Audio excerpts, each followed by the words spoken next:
L'un des grands sujets de ce sommet de Bruxelles, Monsieur le Président, c'est la protection de l'environnement. Tout à fait. Et l'Union européenne envisage une loi qui empêcherait l'accès à son marché aux produits issus de la déforestation, comme le cacao par exemple. Or, la Côte d'Ivoire est premier producteur mondial du cacao, et certains rapports indiquent que, ben, justement, à cause du cacao, la déforestation a continué ces dernières années.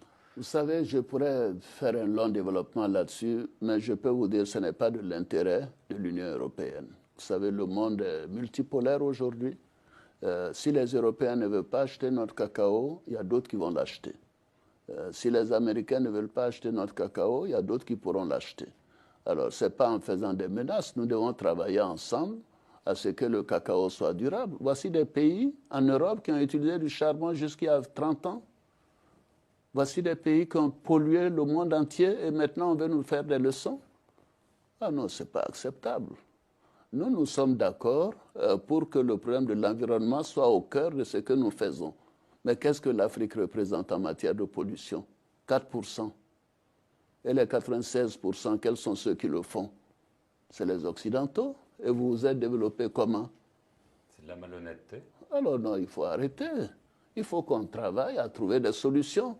Vous savez, il faut qu'on se dise que nous avons une génération de chefs d'État, une jeunesse maintenant, qui connaissent ses responsabilités et qui estiment que nous ferons ce qui est bien pour nos pays, pour nos peuples. Nous ne voulons pas l'importation d'idéologie, ni de culture, ni de constitution, etc. C'est terminé ça. Il faut que la considération soit de part et d'autre dans les relations entre l'Europe et l'Afrique.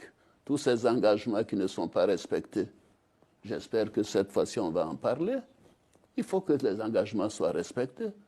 Qu'est-ce que nous avons à faire avec toutes ces pollutions des érosions côtières? Qu'est-ce que nous avons avec toutes ces intempéries qui tuent des gens chez nous?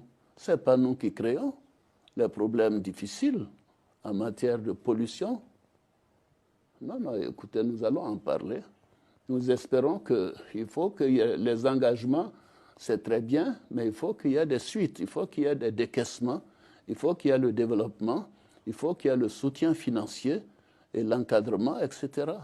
Tout ce que nous demandons.